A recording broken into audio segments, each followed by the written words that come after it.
Jennifer Anderton is suing her former friend, James Sorensen, for personal training and a fraudulent investment.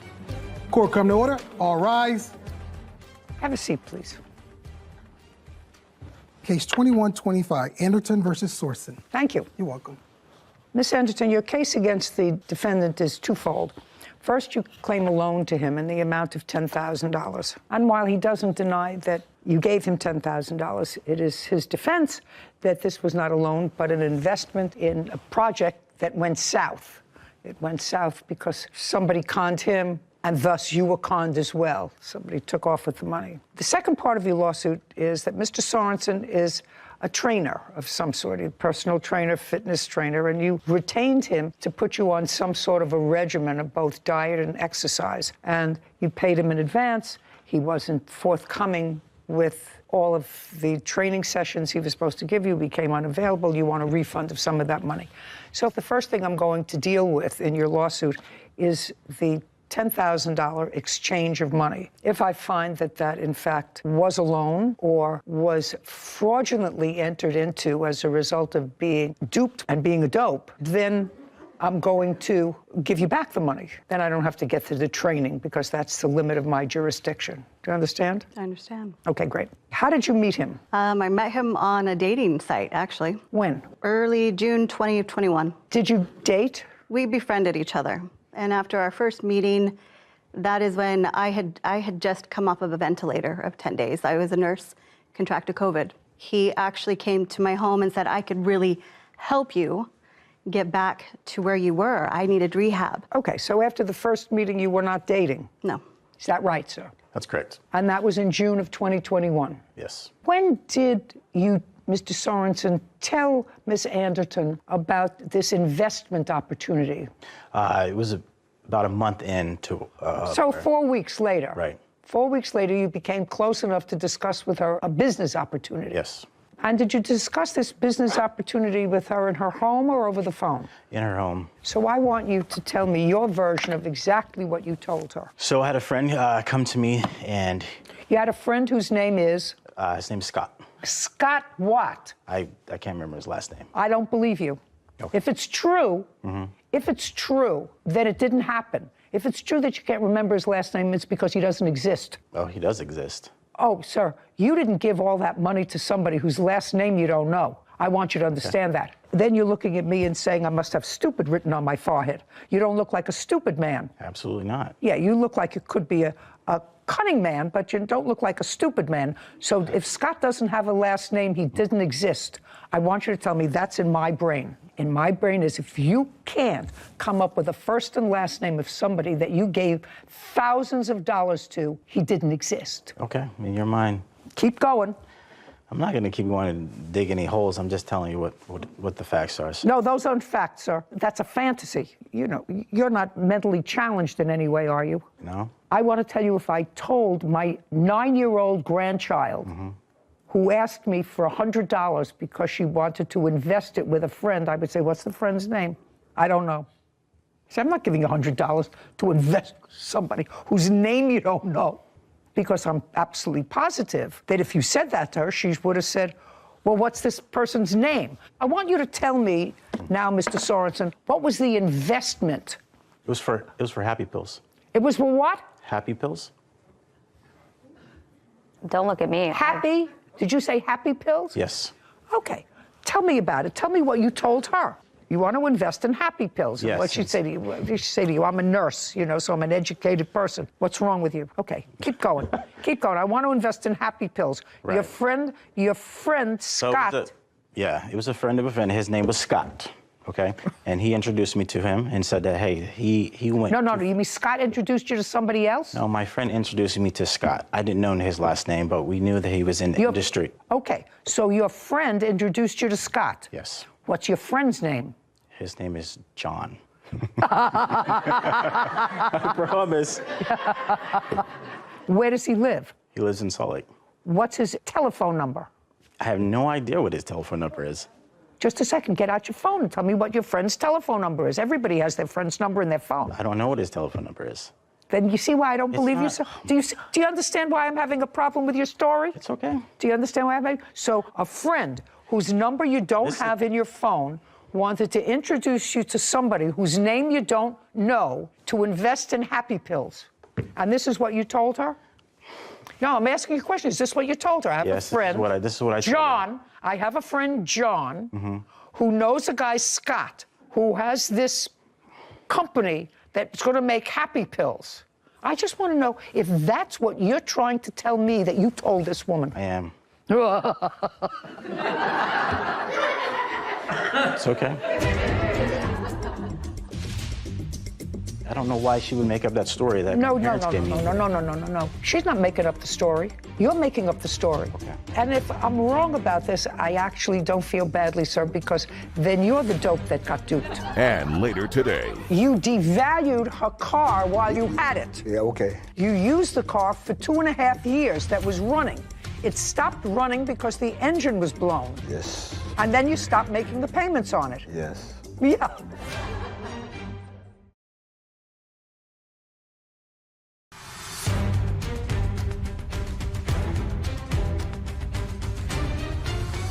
Jennifer Anderton claims her former friend, James Sorensen, owes her for a fake $10,000 investment. Okay, keep going. You know what happy pills are? I assume that they make you happy. Right. Yeah, they are. It's Molly. I assume that they make you happy. Okay. Right? Yeah. And so he went around to festivals and he sold Molly there. He sold what? Molly. Molly's. MDMA. It's an illegal drug. Oh, okay. So you told her you wanted her to make an investment with you with a big return on your money. We talked about this for a long time. Who did? Me and... You couldn't have talked about it for a long time, sir. You only knew her 4 weeks. Okay. You only knew her 4 weeks. Tell me about this $10,000. Did you take it out of a savings account? Do you have that from the bank? Yeah, right I'd here. like to take a look at it. You want to tell me, Miss Anderton, the circumstances surrounding you transferring $10,000 to him? He approached me saying that he needed a hard money loan for his business. He had an e-commerce business with supplements.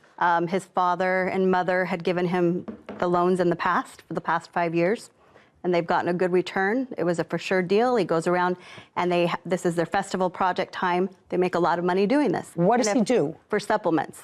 So he sells supplements? Yes. And it was his business? Mm-hmm. That's Yes. a yes. Did he ever mention a guy, Scott, to you? No. It was his business? Yes. And he said that his parents had helped him out in the past, had invested with him in the past. So now I understand a little bit better. I see the withdrawal for $10,000. So tell me why he needed a hard money loan. To buy the product to take to these festivals and Sell them. sell them, yes. Okay. So he needed it for product. And when did he tell you that he was going to return this money? Within a week or two. That it was a week or two of festivals. This was the busy season. He does this every year, and this is a for sure return. And if I did this much amount of money, $5,000, this is how much I'd get back. If I did $10,000, it would be a $15,000 return for me. And I'm like, wow, I could pay off my student loans. I could, yes, do a lot with that. Okay, so to synthesize what you told me, he told you that this was an investment in his company. A loan. A loan for his company for products so that he could go out, sell them for the next several weeks, Correct. and you would get a return of 15% on your money. 50%. So a 10. 50? 50? Sounds too good to be true. Yeah. Has nothing to do with the company. The Venmo transfer of $2,000 was to him in June, June 16th of 21. and a withdrawal of $8,000. Same day. Okay, now, where did you put that money, sir? I gave it to Scott. Okay. Okay. I want to tell you, Mr. Sorensen, you have parents who gave you money? They have in the Just a past. second. Not as you just would say you say. have parents Not in, that gave you money. They did not ever give me money for my business ever. What did they give you money for? Christmas? They never gave, Oh, I'm they not never talking- financed for me for anything in my life. Nothing. Oh, then you I don't lied know why. about I don't know why she would make up that story that No, my no, parents no, gave me. no. She's not making up the story. You're making up the story. Okay. And if I'm wrong about this, I actually don't feel badly, sir, because then you're the dope that got duped. Oh, absolutely. I know. Then, just a second, that if you gave money to John, to Scott, then you're the dope that got duped because they were your friends. That's all I have to tell you. I understand. That's all. Judgment for the plaintiff in the amount of $10,000. We're finished. Thank you. This court is adjourned. I think it was fair. I think that was a fair judgment. We both understood what we were getting into. No, not until after like 3 or 4 months, and I think he brought that up in fear of me going to the police. Time to part ways, and definitely learning curves on both ends. Don't do silly things. It was definitely a learning curve. I'm glad that things happened the way they did. Something I'll never do again. And be a little more careful with your money and your investments, and don't trust everybody. I'm too trusting. I just find it very funny that his entire business venture, was selling illegal drugs at festivals. That was the only plan. That was the whole venture. There was no... That's really what he said? Whether it was Scott, whether it was John, whether it was But that Joe. was the business plan. That's Happy Pills. Thank you, by the way, for explaining what that was to me. I didn't understand at first either, but when he said Molly at festivals, it's like, I'm pretty sure that's illegal. I'm pretty sure that's not a business. Right. So I'm glad she got her money back. Me too. Me too. It was ridiculous. There was a couple dopes getting duped in that situation. You're absolutely right. Case 2107, Breland versus Chenal. All parties, please step forward. Kashana and Michael Breland are suing Kashana's stepdad, Harry Schnall, for car repairs and damage credit. Miss Breland, this is your stepfather. Yes. That's your dad. Yes. This is your claim. He needed a car because his car, which was an old Cadillac, was going in for repair. Your dad had bought you a car in 2018. Yes. And when he bought you this car in 2018, it was a 2013 car that you kept 18, 19, and 20? The vehicle? No, I had the vehicle from 2018 to July 2019. So just for 1 year? Yep, July in 2019 was when I made the agreement to give the vehicle to...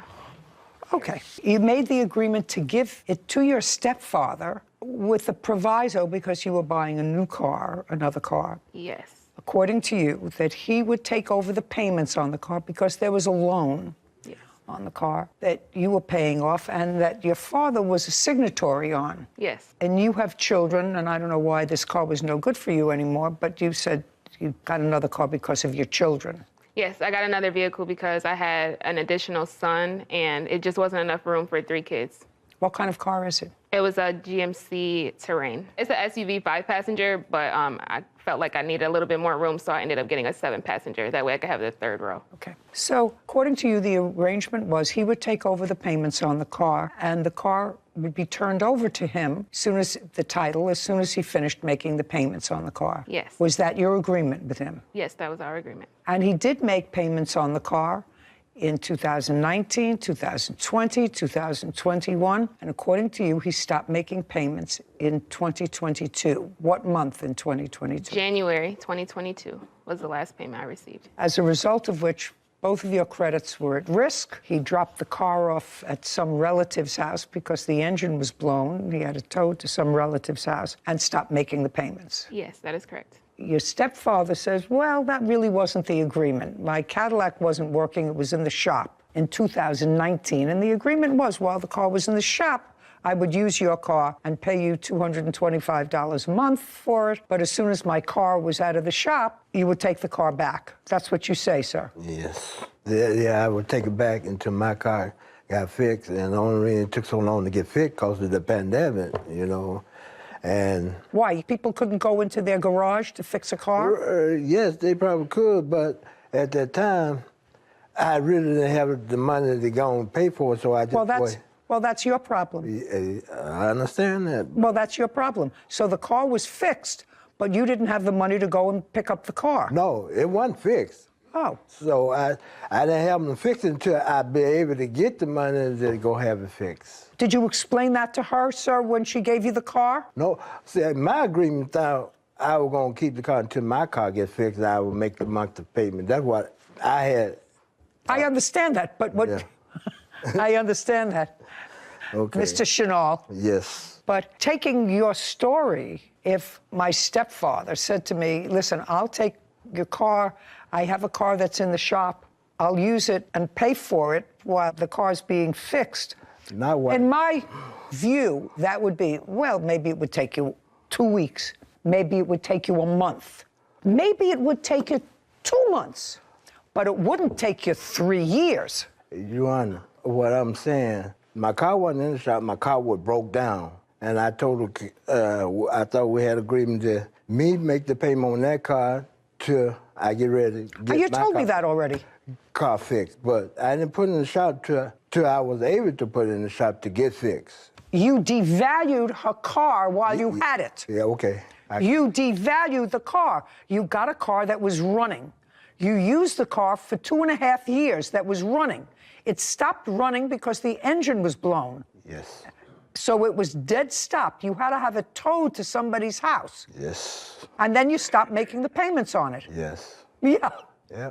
I hear what you're saying. Right. I think she had a lemon because... She didn't have a lemon. You drove it for 2 years. Yes, but I just had got the oil changed in that car a month before the engine blew. And you drove it for 2 years. Yes. Well, then it wasn't a lemon.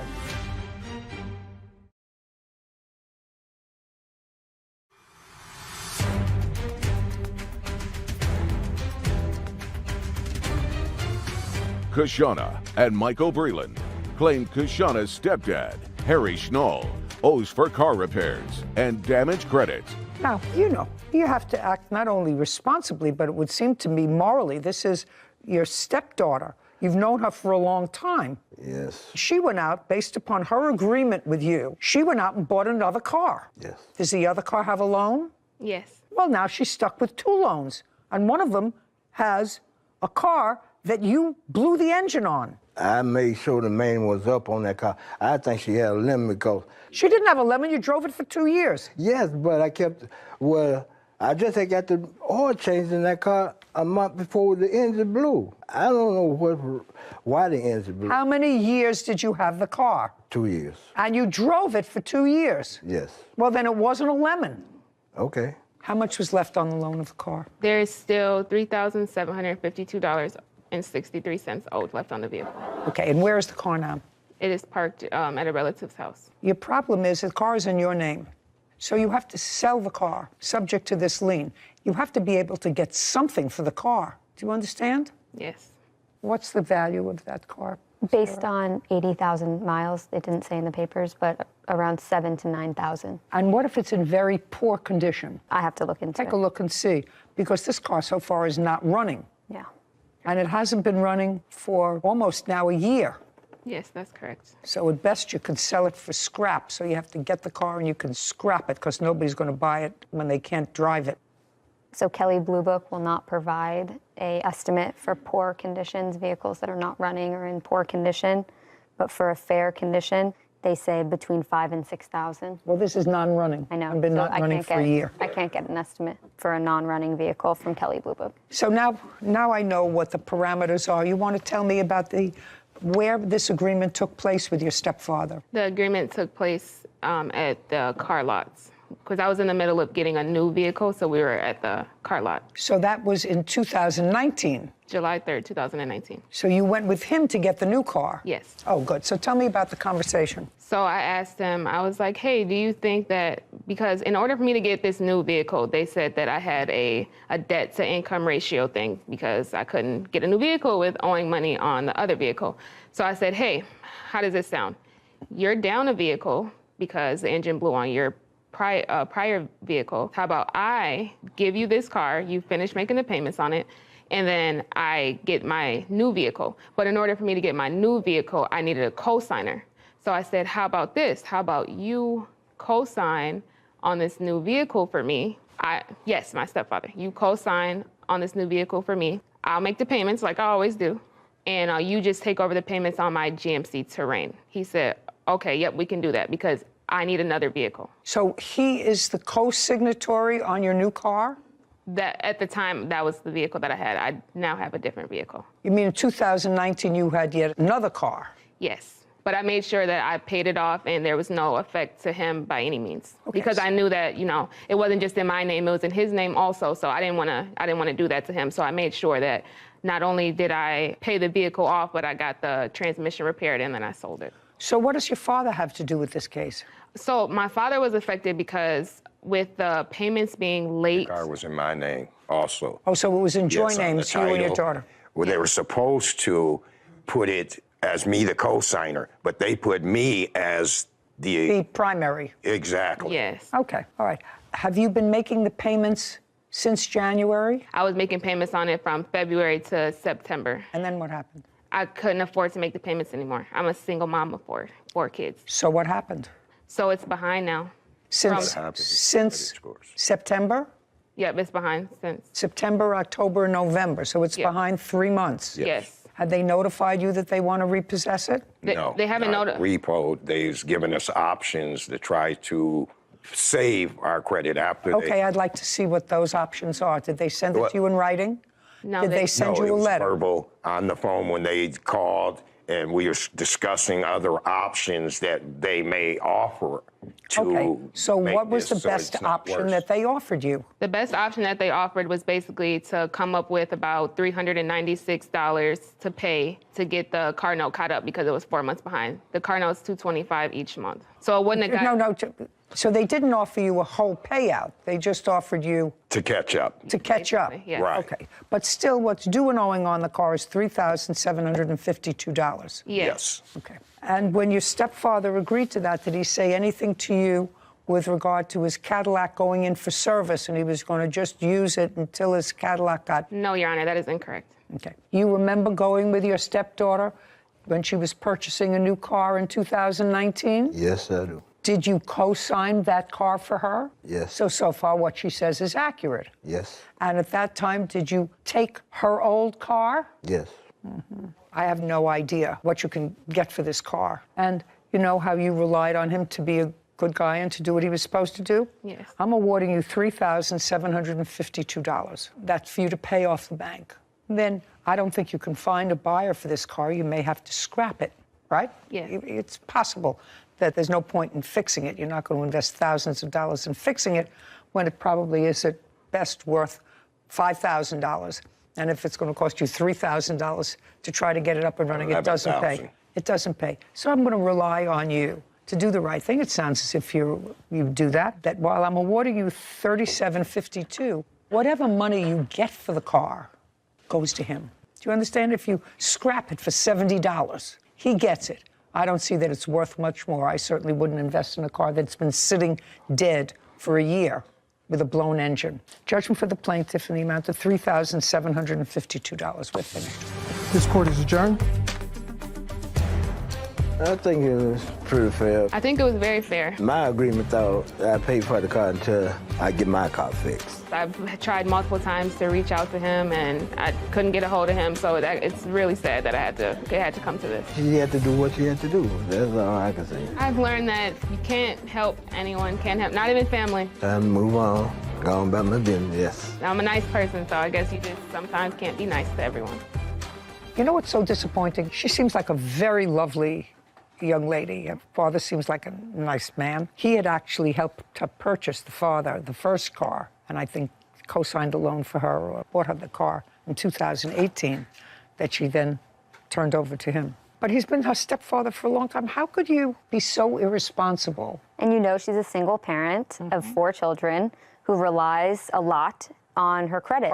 And her credit on her car. And a car. And she's maintained her credit. Yes, except for the fact that her stepfather sort of ruined it for her a little. He really didn't have a defense. No.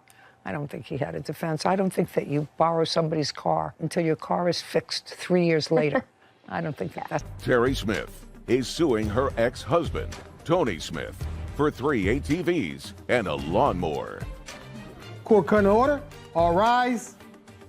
Have a seat, please. Hello, Judge. Case number 2148, Smith versus Smith. Thank you. Miss Smith, this used to be your husband. You haven't been married in a long time, but after your divorce, you sort of remained friendly and you had some business transactions together. What kind of business? I would refer real estate business to him and refer flipping homes and the construction work. Did you take part in that as well? I did. In what year were you divorced? 2015. So this briefly is what I gather from the complaint and the answer and the counterclaim. At some point, according to you, you purchased 3 ATVs. Those 3 ATVs were originally supposed to be used in business. We purchased more than 3. How many did you purchase? Those were the 3 that were left. It was 14 of them that we had. And when you purchased those together as part of a business? No, those were mine. I purchased it. The business. 14. Business was mine. Yes. 14? Yes. You purchased them, you paid for them? Yes, I did. Okay, and you can prove that to me? I can. Okay. Do you agree with the fact your former wife purchased the 14 ATVs? Yes, I agree, but it was underneath an LLC that was formed. I don't care whether it was under an LLC or a little umbrella or a big shoe. She bought the ATVs. Yes. So one of the things that's in question is the ATVs now are in your custody? The remaining ones are in my home, yes. 3. Yes, ma'am. And you want them back? I do. She bought them. Why doesn't she get them back? Because, Your Honor, there is an outstanding invoice for work that I have done for her. What? It's construction work and other odds and ends that was helping her. That's not part of your counterclaim as a set-off, sir. That's not what you say at all. Okay, and also there is a counterclaim. You have a counterclaim. That has to do with your truck. So there really is no reason that you are holding those ATVs. Are they new? No, they were demonstrator models. There's 1 new one and 2 demonstrators. Okay, so within 5 days, you make arrangements to get those, okay? I assume that you have children together? No. So I assume that you are two civilized people. I don't know whether you need a police officer to accompany you to get those, but within 5 days, make arrangements to pick them up from his house. They're yours. I will. Thank you. Are we then finished with your claim? Now, there's a lawnmower, an electric zero-turn lawnmower. Okay. It's also part of that claim. Okay. I sort of remember that. Is that an old lawnmower? No, it was purchased in May of 2021. And who was it purchased for? He asked me, since he could not get it on credit, if I would buy it for him, and the next real estate transaction that I referred him, he said when he got paid, he would pay me the $4,800 back. Okay. And so when I asked for it, he said he had put it in a separate savings account to save it for me. And I said, well, I don't need you to save me my money. Got it. So you have the lawnmower? Yes, ma'am. You picked that up with the ATVs. Thank you. Got it? Thank you. Perfect. Now we have to come to your counterclaim. Your counterclaim is sort of interesting and can be, I think, probably equally swiftly disposed of. After your divorce, you needed a truck. You didn't have any money or credit, according to what I've read, and you purchased a truck in your name for him. And the agreement was that you would make the payments on the truck because you couldn't get credit. Is that right? Yes, ma'am. The truck was purchased in what month and year? August of 2020. How much did the truck cost? $58,000, somewhere in there. And how much of a down payment did you put down? $500. Is that right? Yes, That's good. You must have had good credit. I do. Good. And what were the monthly payments, sir?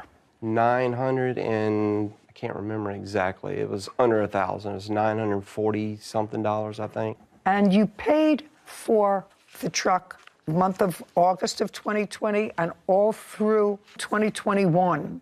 Until when? When was your last payment on the truck that you made, that you can prove to me that you made? I have all the payments. Just tell me, when was the last payment you made on the truck? It was August of this year. August of 2022. Yes, ma'am. And that's what your bank records will indicate, that you made a payment of $900 and some odd, August of 2022. And in what month did your former wife repossess the truck, which was in her name? It was September 20th. Now you're going to tell me why you repossessed the truck. Let's talk about the violations. Driving without tags, only 2 months. When we forget or we're traveling and we don't get registrations for our cars, we don't drive those cars. Because if you're driving with expired tags, that's against the law.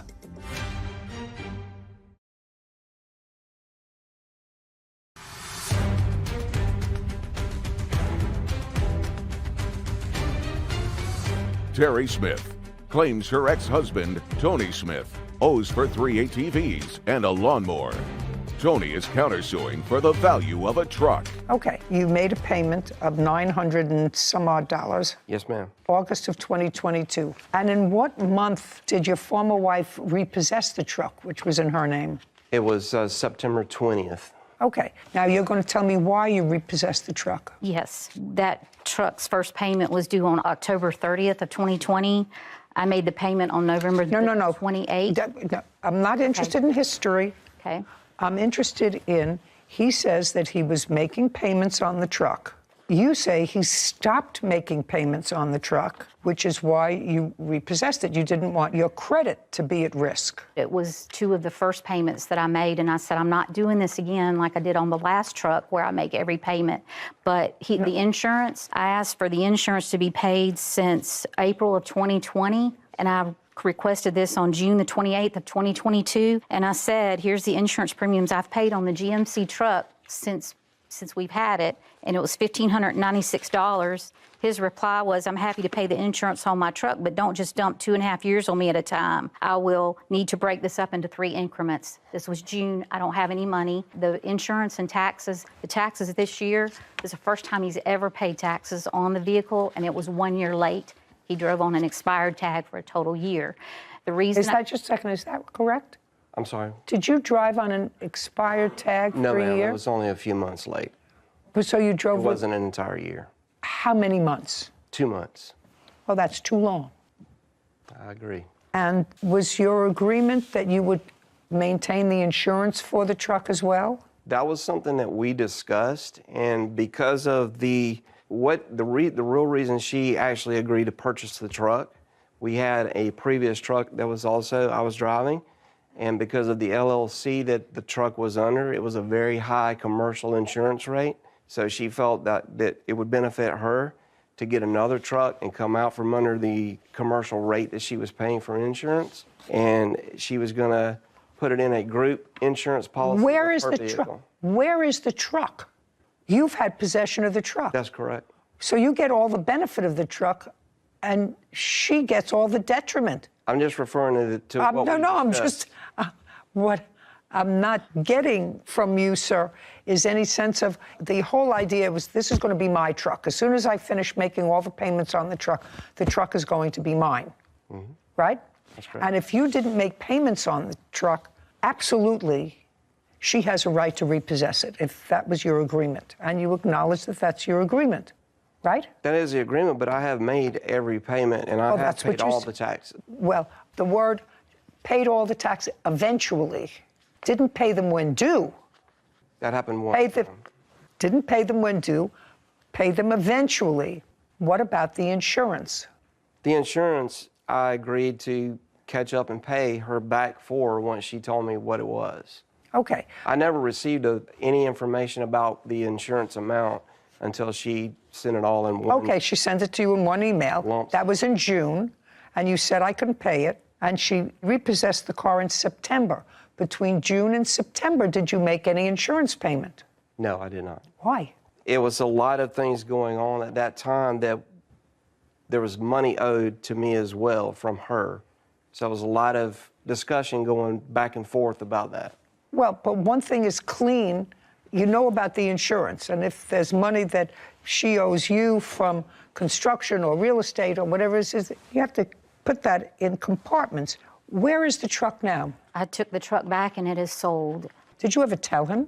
He wouldn't talk to me. He hasn't talked to me since May. So you had the truck for approximately 2 years? Yes, ma'am. And how much in total did you pay for the truck? The exact amount added up was $18,736. So you paid approximately $9,000 a year, right? Correct. Your Honor, we had an agreement of $1,200 a month on the truck to cover the insurance and taxes up front before it was purchased. That's not true.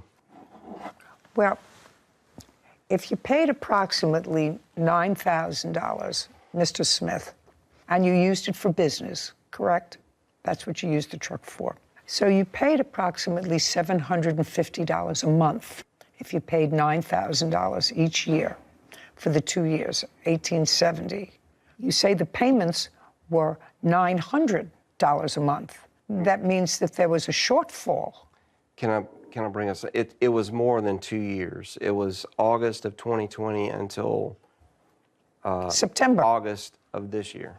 Well, that's 2 years. There's also a down payment Of $500. I'm not. Okay. So that's $750, sir. I always have a problem with people who are no longer married and no longer happy with each other, where one party has the obligation and has all the liability on a vehicle, including their credit and their insurance, when the other person is being either irresponsible or blinking at certain violations. Let's talk about the violations. Driving without tags, only 2 months. When we forget or we're traveling and we don't get registrations for our cars, we don't drive those cars. Because if you're driving with expired tags, that's against the law.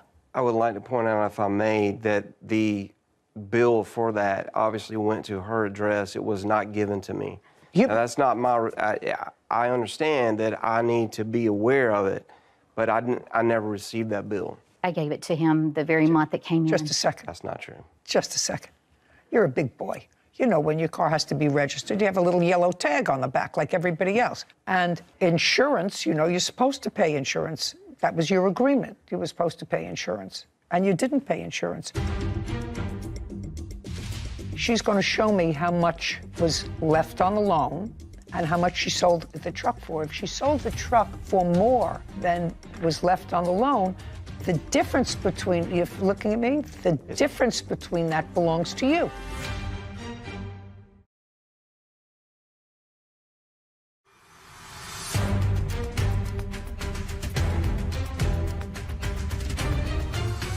Terry Smith is accusing ex-husband Tony Smith of wrongfully keeping 3 ATVs and a lawnmower. Tony claims Terry owes him for the cost of a truck. Okay, well, are you working now, sir? Yes, ma'am. Great. She sold the truck. How much did you sell it for? $48,000. And how much was left on the loan? 48. It was even. Well, show me. It was even. Oh. I'd like to see that. Ooh. So $48,000 was, he paid $18,000. Hang on 1 second, I got it. Can I submit this to you? What is that? Or this, my bank statement showing the payment? No, you told me. I Okay. accepted it. Okay. She doesn't dispute it, and I accept it. I do have a copy of the title here somewhere. What I'm looking for, Mr. Smith, just so that you know, what I'm having her look for me, she's going to show me how much was left on the loan and how much she sold the truck for. If she sold the truck for more than was left on the loan, the difference between, you're looking at me, the difference between that belongs to you. Oh, I see. Because you paid it, right? I see. Yes, ma'am. Got it? That fair? Did she tell you that she sold the truck? No, ma'am. He went and bought a truck 2 days later, so he was able to buy a truck. Okay.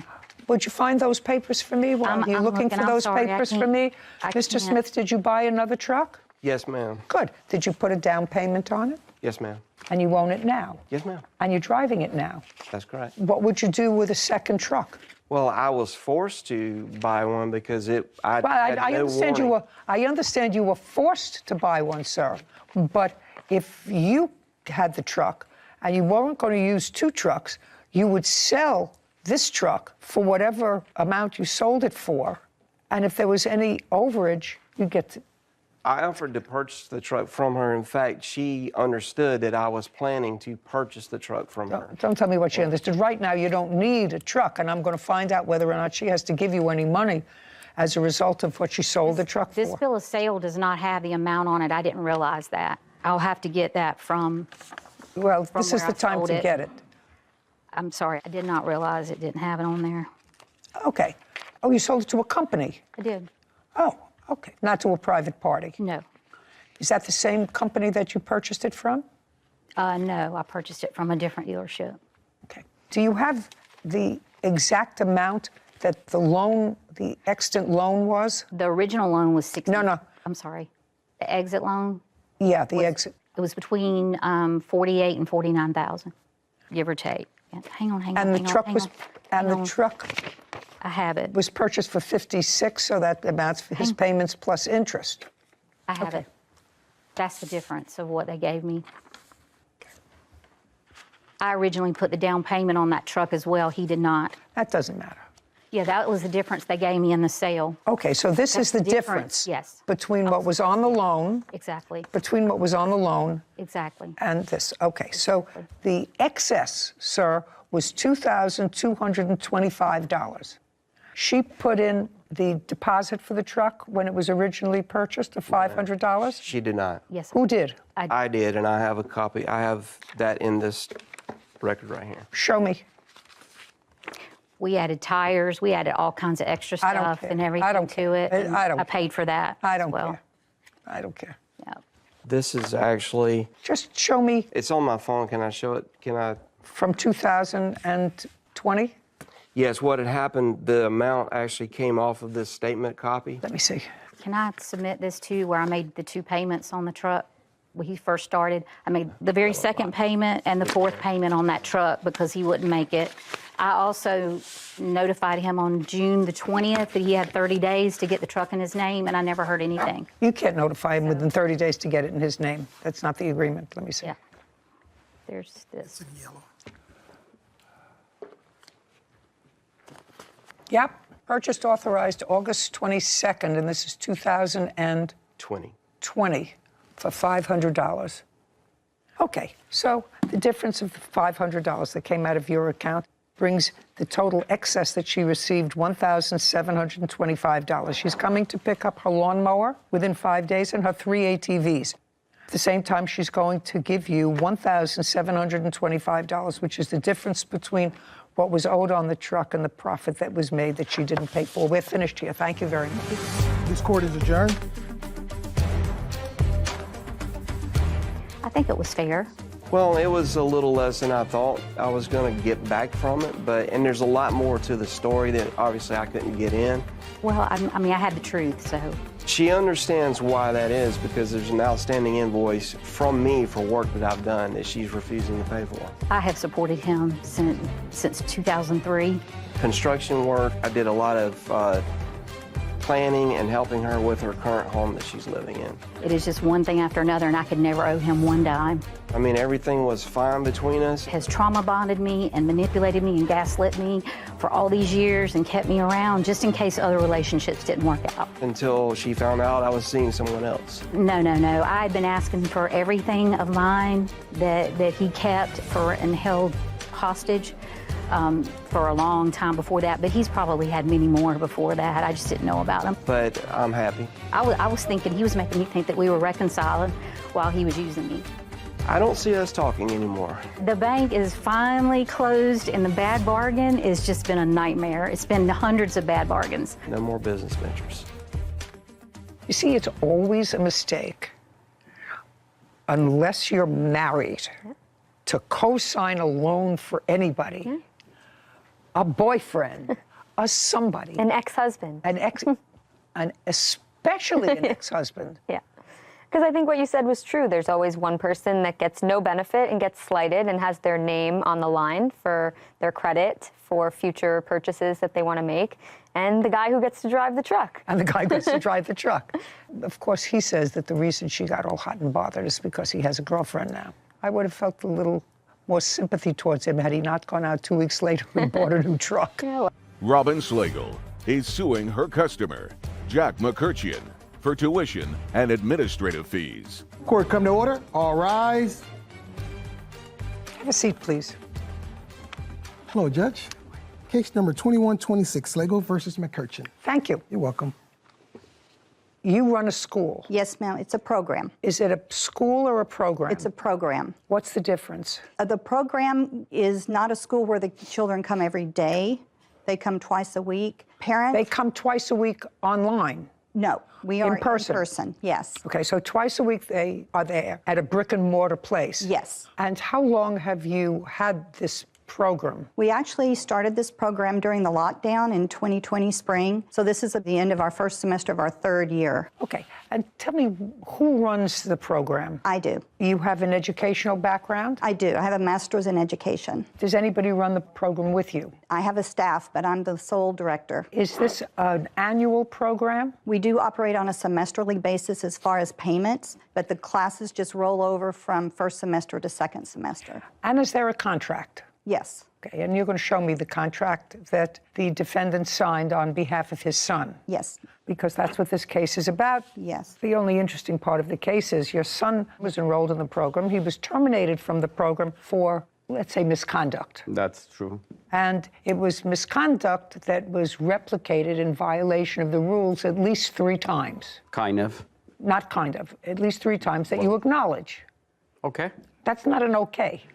That's not an okay. not. That's either a yes or a no. I mean, I read about 3 instances of cheating. You acknowledge that in your answer. Well, it's different. It's different. You mean he cheated differently? No, he didn't cheat Yes, well, that's what- differently. I mean, I can explain. It was explained in the papers. Okay.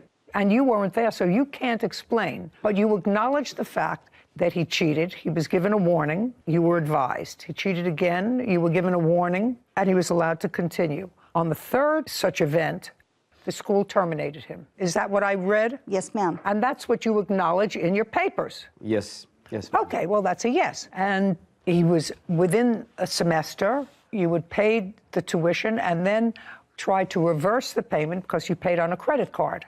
Yes, I paid with credit card. Yes. Okay, and then when you got the bill, you challenged that payment, which you had in fact received, and whatever you told the credit card company as a result of what you told them, the payment was reversed and taken off your credit card. That is correct. Right. And so they are here now seeking that tuition payment from a court. That's why we're here, to see whether contractually, because this is a breach of contract action, you were obligated to pay the tuition, even though your son was not in the program because he was dismissed for cause, which you acknowledge. Are we clear on where we are? Yes, ma'am. Yes, ma'am. Good. So now I'm going to look at the contract. I'd like to add that. Just let me look at the contract first. Well, if you see contract, they're signed by my party. I want to see it too, because I don't see my name. I sign a contract. That's a statement, probably, or it's a. It's a payment agreement. Yeah, that's not a contract. Yeah, payment agreement is a contract, sir. But signed by me? Well, it says signed, Arena and Jack. Okay. Is Arena your wife? That's correct, yeah. Okay. So this says, I understand that payments are due even if classes or memberships are dropped, subject to the refund policy. Well, what's the refund policy, and where is that in writing? It is on our website, and they signed it. It was a form that they had to sign. Well, I'd like to see the form that they signed, because I have to see what the terms are of that. These are the terms of the refund. Thank you. That's a screenshot of our website. Now, the website is unimportant to me. You say you have an agreement signed by them. I'd like to see it. Well, the agreement that we have signed was the installment agreement, so I'm sorry. Well, I only have one payment agreement. What I said I want to see is a refund policy. You said you have that they signed. I don't see They that don't sign the policy. They sign the agreement. The policy is a written policy. Well, I would like to see the written policy. That's what we have on our website, and it's clearly... No. No? Okay. No, what you have to do is you have to incorporate something by agreement in this contract. If you say the refund policy as outlined in the website, because other than that, it's meaningless. Okay. You know, you're saying we have a refund policy, and we assume that you looked on the website to see what the policy is. We also do go over it in parent meetings with the parents. That you can't do because you have a written agreement. Right. And anything that's outside of that agreement, unless it's referenced in the agreement, is inadmissible because the intention of it is to somehow change or modify the terms of your written contract.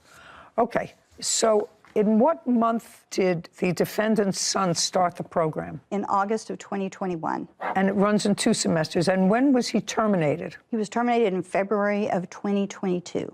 You were in a semester program? Yes. So am I correct that the first 2 episodes of cheating were in the first semester? Yes. When? The first one was early in November. It happened to be the 3rd week of our 2nd semester. The next one was a couple of weeks later in the same month of November. Okay, so the semester had started? Mm-hmm.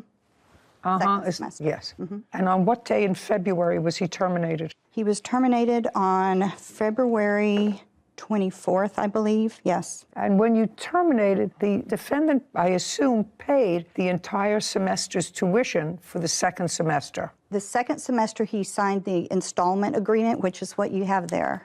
This is a payment agreement. Right, that's it. Well, He agreed just to pay in installments. No, it says, I agree to pay all charges by due dates according to the payment plan. I don't have a signed payment plan from anybody. Do you have one? I'm sorry, that's what we use for our signed payment plan. Well, you should use something different. This is not a payment plan. This says he will pay according to a payment plan. I'm looking for the payment plan. You pay by the month, you pay by the semester. How do you pay? It's a semesterly fee that's broken into 4 payments, so they don't have to pay it all up front. Okay. They can choose to, but And so when was the defendant's last payment?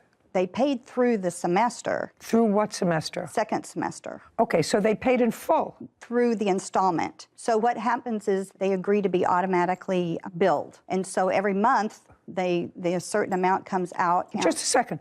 So what you're saying is when they sign up, they give you authority to pull out from their bank Yes, whatever the tuition is for that month. right. Okay. And according to your records, when was the last payment that you received for the defendant's son prior to terminating him? Prior to terminating him, we received a payment in February. And you terminated him on February 24th. Yes. How much was that payment? It was, have it right here. You know what? I don't know. $350 every It was month. 300, that's right. $350. I know I got charged the extra month, so I know the number. Okay. So it was $350 that you paid the beginning of February, and he was there in February. That is correct. Okay. In what month did you dispute the charge? Well, No, not well. I said, in what month? May. I only realized in May she's been charging. Just a second. He was plagiarized by teachers. It was plagiarized by teachers. He was given notice because he lied on a test by teacher, yeah? But it's not exactly what happened. They're not in the business of expelling children. They're in the business of keeping children in school. But- You really have to get this through your head.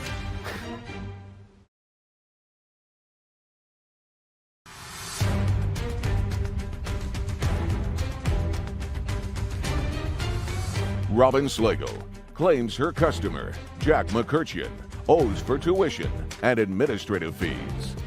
So you paid in February, and your son was there in February. That is correct. Did you pay in March?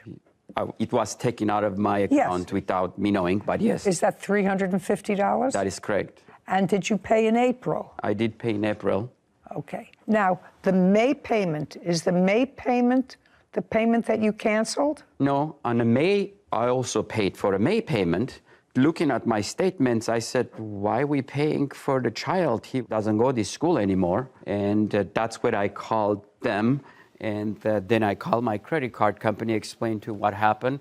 They said, we are going to charge the money back to your account.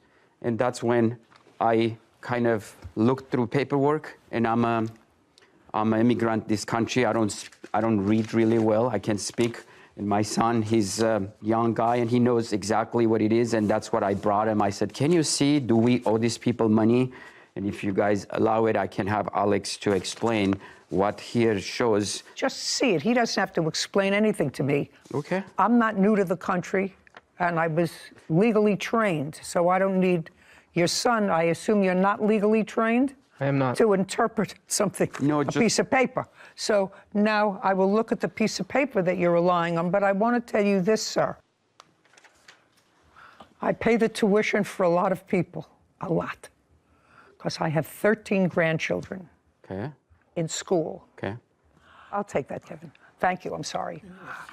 I know that if one of my kids or grandkids goes to school and gets expelled, and I've paid the tuition, because I'm not on a payment plan. Parents send the bill directly. and so I pay the tuition, but I know if one of the kids in November, once I pay the tuition, gets caught cheating on a test or plagiarizing a paper, and he or she is dismissed from the school, they're not going to give me my tuition back, even though he's not in school. I'm not going to get the tuition back for that semester. That's true. That's what I'm telling you. I know that. So now I'm going to see what you want me to read that suggests that in this case, even though your son was terminated for cause from the school for cheating. Dismissal versus termination is different. No, it's not different at all. It's this exact same thing. Dismissed, terminated, expelled, all the same thing. If you look them up under synonyms for each other in the dictionary, you will find they're all the same. He was excised from the school because he cheated despite multiple warnings. So he was expelled from cause. I just want you to understand that. Did you go to college? Currently enrolled. Currently. Stand up. You look like a nice young man. Where do you go to school? Cal Poly Pomona. And who pays the tuition? I do. Now, what's your first name? Alex. Now, Alex, you do know that if you got expelled from college for cheating in the middle of a semester, you wouldn't get your tuition back for that semester. You do know that? Correct. Okay, that's all I want to know. Well, that's what we're dealing with Could here. I add something? Sure. Well, according to their honesty policy, they made a clear difference between dismissal and expulsion. I'm going to look at it. Okay? Okay.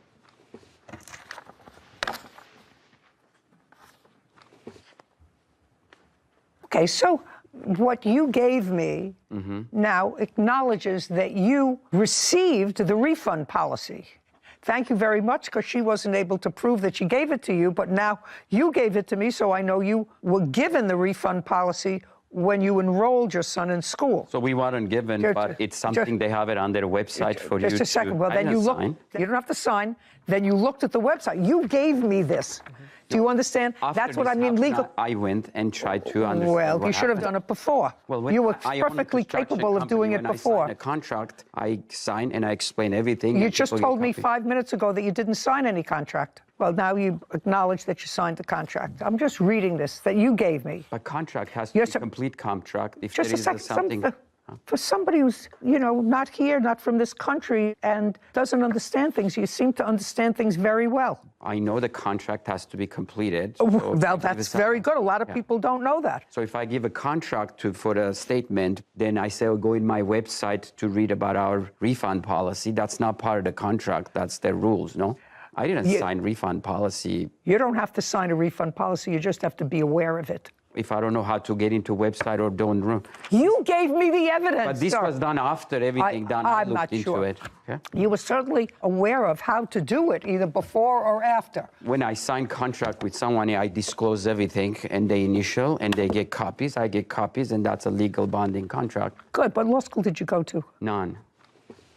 Well, there are two things here, but the final piece here says the consequence for academic dishonesty or plagiarism is a score of 0 on the assignment and possibly dismissal from the class. Okay. So your son did that in the first semester at least twice. Repeated dishonesty can result in suspension or expulsion.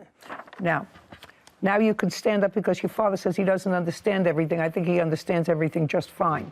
But in case he wants to have you there.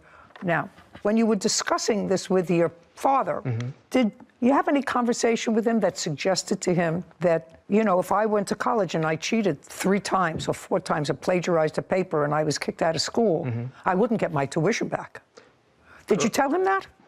No, we had similar talks, but no, nothing on the school. We talked about, for instance, the signing contract for, let's say, a 1-year lease agreement to live somewhere, but if you breach the contract and they decide to kick you out, it's the same thing as expulsion. You're not required to finish the 1-year contract with them. You don't have to continue paying.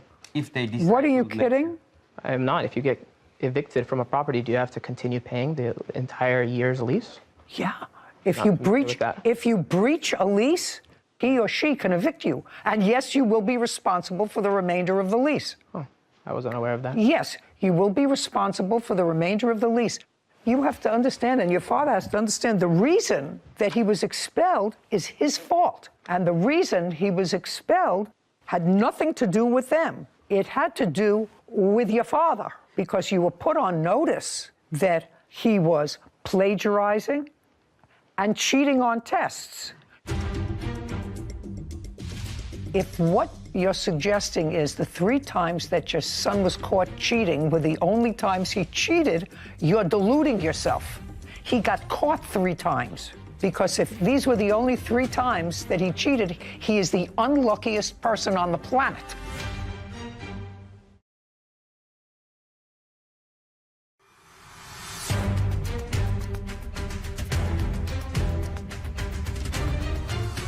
Robin Slagle has accused her customer, Jack McCurshan, of refusing to pay tuition.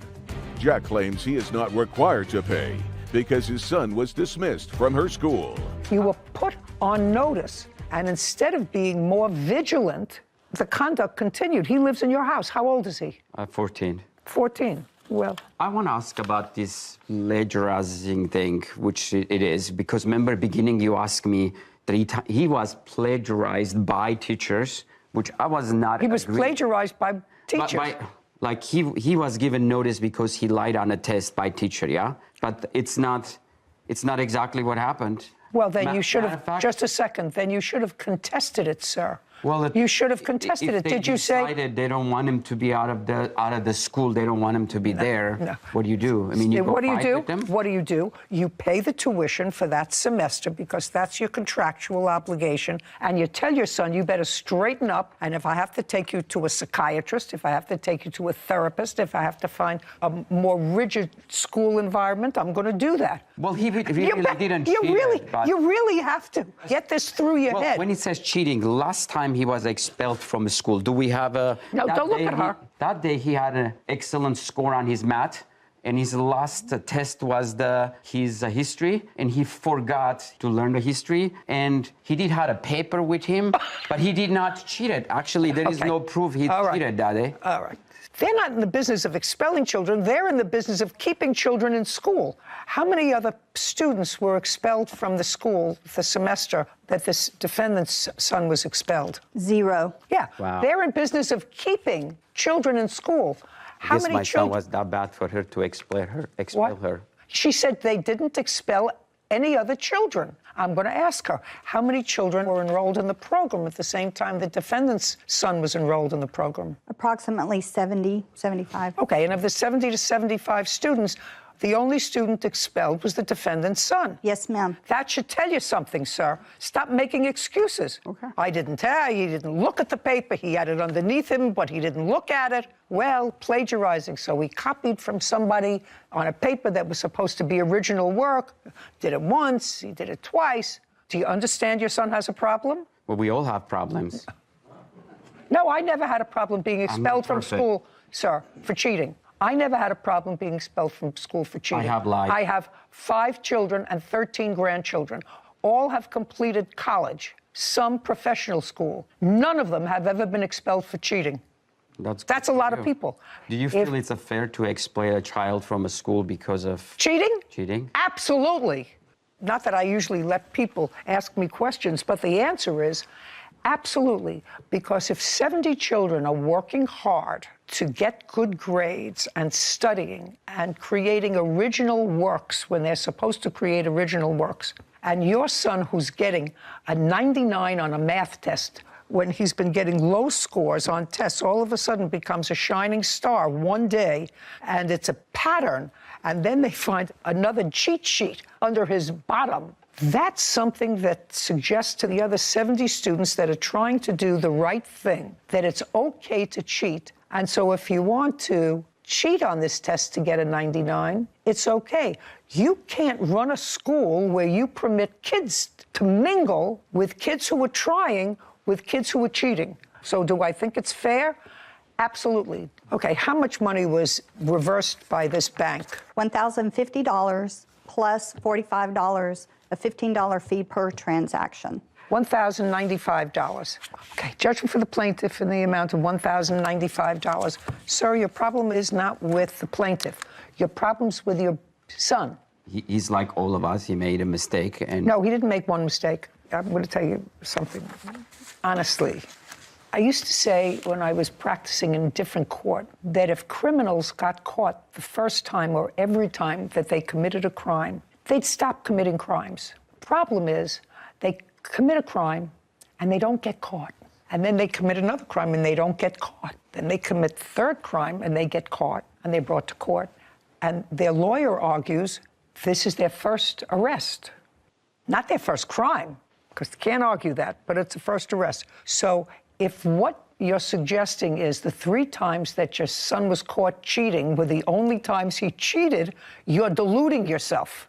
He got caught 3 times. Because if these were the only 3 times that he cheated, he is the unluckiest person on the planet. Okay, we're done here. 1095, judgment for the plaintiff. Thank you, Your Honor. This court is adjourned.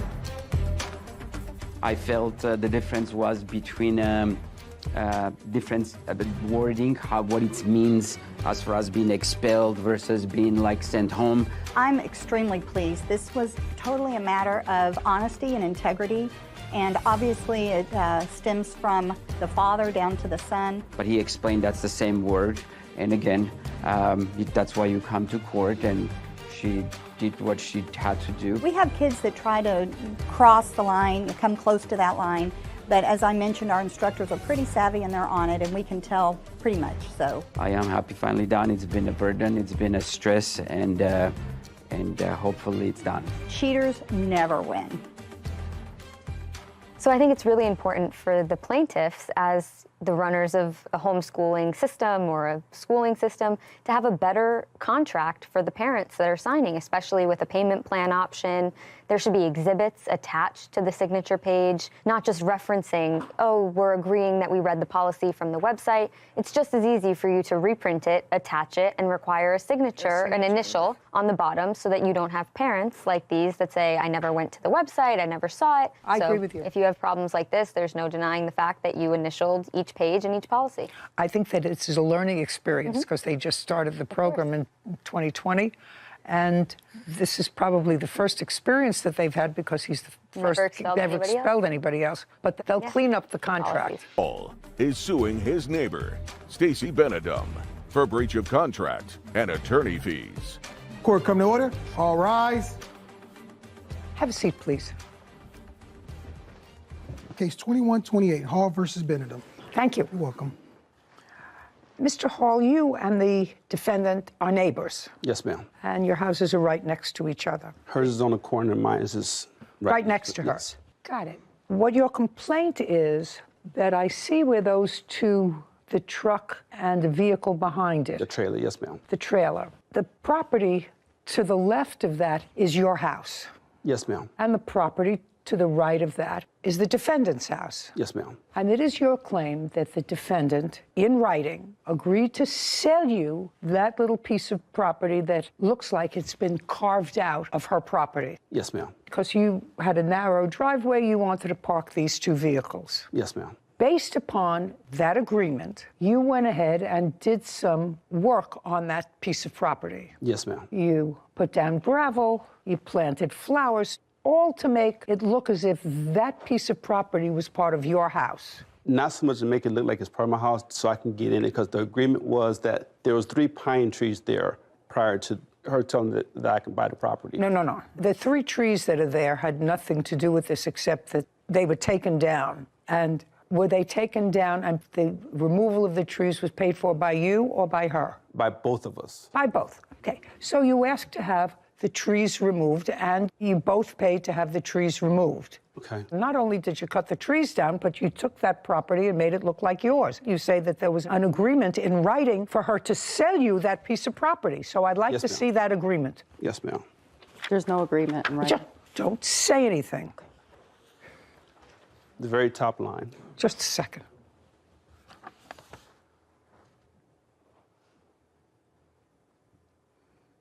This is not a contract, sir, to sell land. I have a lot more. Shh. Not a contract to sell land.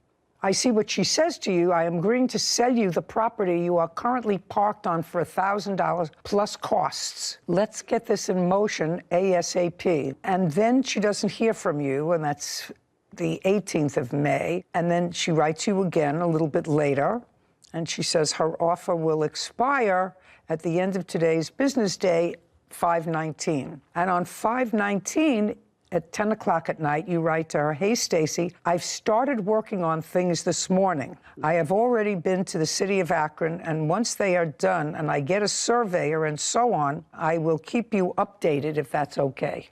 Last, everything is time sensitive, and I'm working as fast as I can to get the approvals. just now seeing your texts. Right. Okay. The So next that's day. what you're relying on as a contract to purchase property. Well, the fact that she said that she would sell it to me, and I started all the motion like she said to do. I started all the motions, got the surveyor done, got the deeds done, I got everything done. All right. That was 5/19/2021.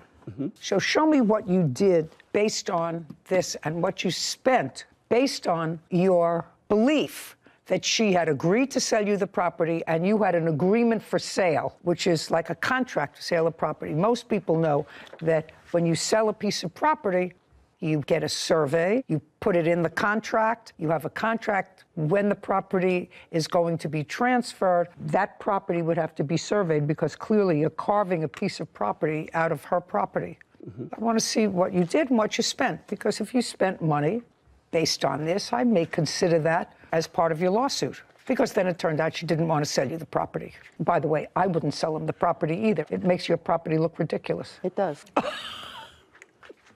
We never agreed to sell the property. Okay. Did you write, I am agreeing to sell you the property you are currently parked on for $1,000 plus costs? Yes, I never agreed to sell the property until I told him he was no longer allowed to park there. It was never discussed. What is this? Depending on the stipulation that my mortgage company requires, which is an appraisal, they had to approve the selling of the property. All I'm interested in is this one line.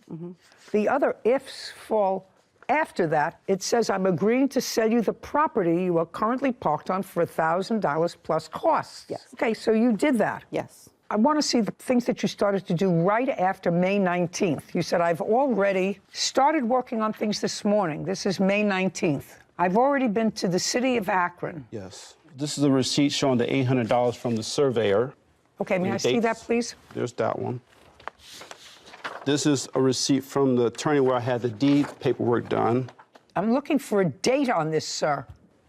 I'm looking for dates on these Look things. at this one too. Okay, June 15th. What is this? That's actually when I paid to have the 3 deeds made up. That's the $450 that I had to pay to the attorney for him to make the 3 deeds up. And everything Stacey had to do was sign them. And that was June 15th. That was not quite a month later.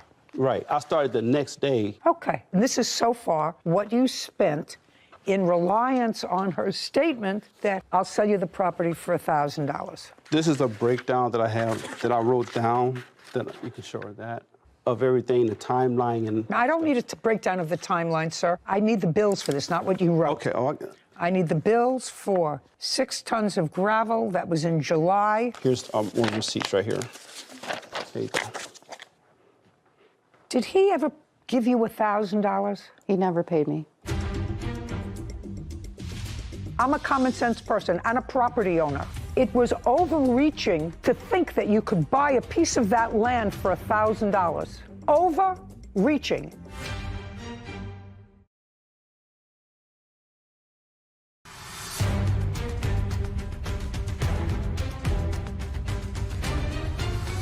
Julian Hall claims his neighbor, Stacey Benedum, owes for building costs and attorney fees.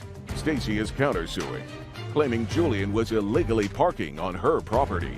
Okay, so far all I have that you paid was $450 for the deeds, $800 for the survey, and gravel to be delivered. I got the gravel in there. I also have the concrete that I had laid, flowers and stuff that I put in. Did he pay part of having the tree stumps removed? We split the cost and the labor of removing the debris of the trees. No, ma'am, What? that's not true. Who wanted the trees removed? I never had a problem with the trees. I like the trees. Don't speak. He wanted the trees cut down so he could have more space. He was already parking underneath the trees with a smaller trailer, just not his truck. He wanted more space, so he came to me and said, hey, what if I split the cost of the cutting of the trees? I said, that's fine, I'll split the cost, that's fine with me. And then I agreed to let him continue to park there as long as there was no tire marks, that's what it was. And then he built this thing. Well, he formalized parking there. Okay. At what point did Miss Benedum tell you that she was not going to sell you the property? This actually started on 4/3 of 18. I'm not interested. I'm interested in the beginning of these texts, where you clearly had discussions, trees were removed. I don't quite understand why she allowed you to remove the trees, and I don't understand the whole transaction. Because it wasn't my choice. Just a second, it was your choice. You wanted to park there. That's what you wanted. But the trees was dying. Yeah, I don't care if they were dying. I don't care if they were shriveled up. I don't care. You carved out a piece of property. Now, if you carved out a piece of property that belongs to her and you didn't have an appropriate agreement in writing, which it has to be, then I believe, based upon her statement that you acted on, you're entitled to whatever you spent to renovate that property. Do you understand? You're not entitled to the property. No, I understand. You're not entitled to the property. You're entitled to what you spent to renovate the property. So now I want you to tell me, on what date did she tell you that she was not going to sell you the property? That was 7/20 of 21. After I got everything done and called her and asked her, could she meet me at the bank? She said, no, I'm not selling to you for $1,000. But it goes deeper than that. That's what I'm trying to explain to you. It goes deeper than that because when it came to the trees, I didn't approach her with the trees. She came to me and said, since the tree was dying, I said, well, I'll go in half with you. At that point, I said, when can I use the property? She said, you can use it as long as you need it. So that's when I started investing all this money into the property. So what? I don't care. She said to you, you can use it as long as you want. Yes, ma'am. Okay. I said nothing permanent. She said, as long as I need it. That's why I invested the gravel. Okay. What I'm telling you, sir, is the purchase and sale of property has to be with a certain formality. If you dealt with an attorney, the attorney would tell you that it had to be in a formality, signed by her, signed by you, a contract that provided for sale, when it took place, what the survey was, whether her bank would agree to let her sell off a piece of the property because you have a mortgage, all of those things. That's why agreements to sell real property, which is land, have to be in accordance with a certain set of rules. This doesn't make it. However, if you relied on her statement in order to improve the property, to make it comfortable for you based upon her text message, I believe that you are entitled, based upon the text message, to what you spent to improve it. But you have to understand, she's not going to let you park there anymore. And I'm okay with that. Just a second. Are you still parking there? No, ma'am. Since when? I would say September of 2022. So you were parked there in July of 21, August of 21, September of 21, October of 21, November of 21, December of 21, January of 22, all the way up to September. You were parking there. This is because we had... Don't give me a because. No, that's either a yes or a no. I was parked there, but we also had a civil case, too. Which he dismissed 2 days before. We had a civil case. She called the police. He called the police on me twice. The question was, when did she tell you she wasn't going to sell you the property? September, when she agreed not to meet me at the bank. That's when she told me she wasn't going to sell. September of 2022? Yes, ma'am. I never knew we were meeting at a bank. Just a second. So I can do better in than that. September of 2022, she advised you. No, I'm sorry, it was August of 2021. Well, show me in August of 2021 that you told him you weren't selling him the property. Here's. Okay, I'll take both, Kevin. Thank you. And this was after she agreed. Shh. Okay. I'm just looking for the date on this. Yeah, there's not a date on there, I'm sorry, but that was after May 18th of 2021. That was maybe July or August of 2021 when I told him, since he didn't meet all the requirements, that I no longer want to sell it. What requirements? He never met the requirements of paying me the money or getting the land appraised. The only thing he didn't do that my mortgage required is the appraisal. Ma'am, that wasn't true because I did everything that the city of Akron told me to do, who deal with this on a regular. Did you get an appraisal? I got the land surveyed. She didn't tell me about nothing about appraisal until after I got everything done. That's why you have a contract in writing for the sale of property, sir. I don't think you did anything intentionally wrong, but there was an appraisal that was necessary. Clearly, if she has a mortgage and a bank is giving her a certain amount of money on a parcel of property, and she wants to sell off a piece of that property, the bank is going to want to know how much the value of the property has diminished by her selling it to you. So you have to have an appraisal. Do you understand? I understand that. Okay, and you didn't have an appraisal. I'm not going to tell it to you again. And all I want to know is when she first told you that you didn't have a deal. So once she told you that you didn't have a deal, whatever else you invested in this property was on you. No, and I didn't invest anything else other than getting an attorney and paying everything I needed to pay him. Once she told you that she wasn't selling the property to you, what'd you need an attorney for? You're not the aggrieved party here. You got to park for free because she was a good soul. I would have had your trailer and your truck towed to an impound on day 2.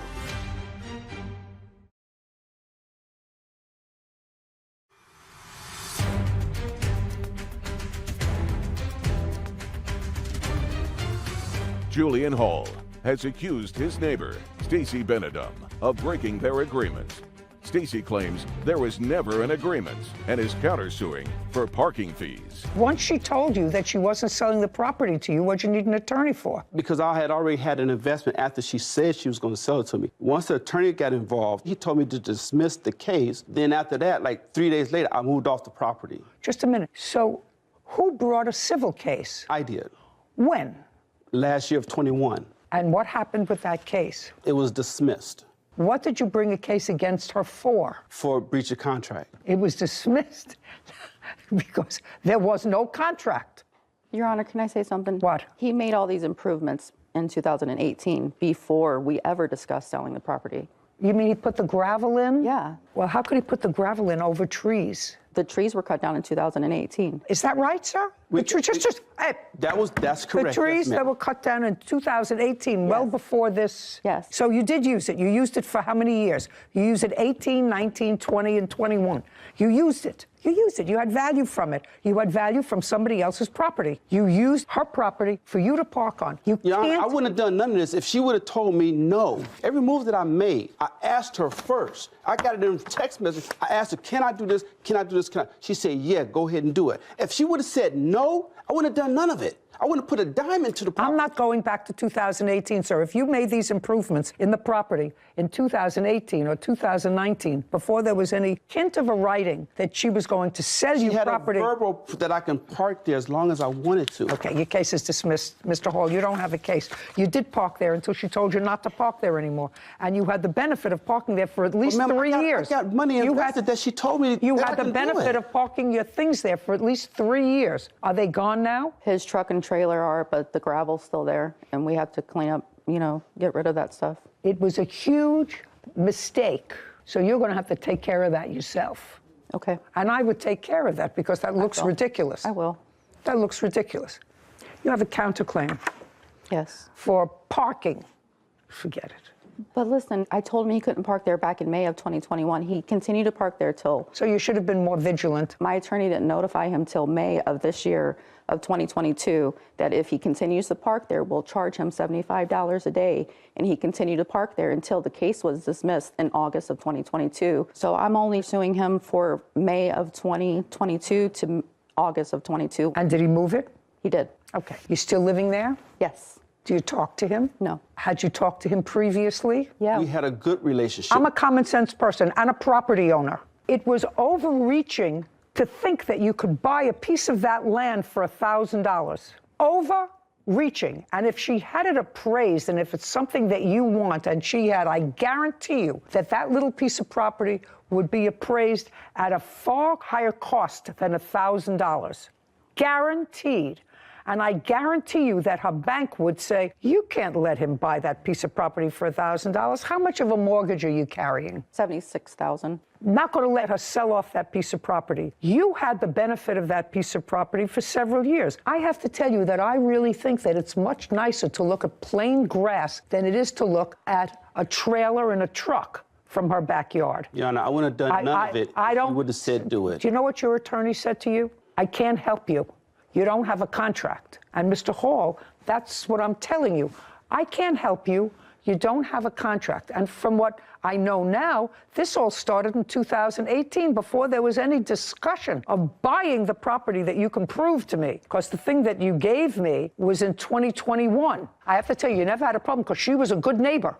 If she let you park on her property, so if you think you're the one who's been aggrieved here, the truth of the matter is I don't think that you're the one who was aggrieved here. She let you park on her property. I have to tell you, I wouldn't have let that happen. I had a neighbor who had an easement.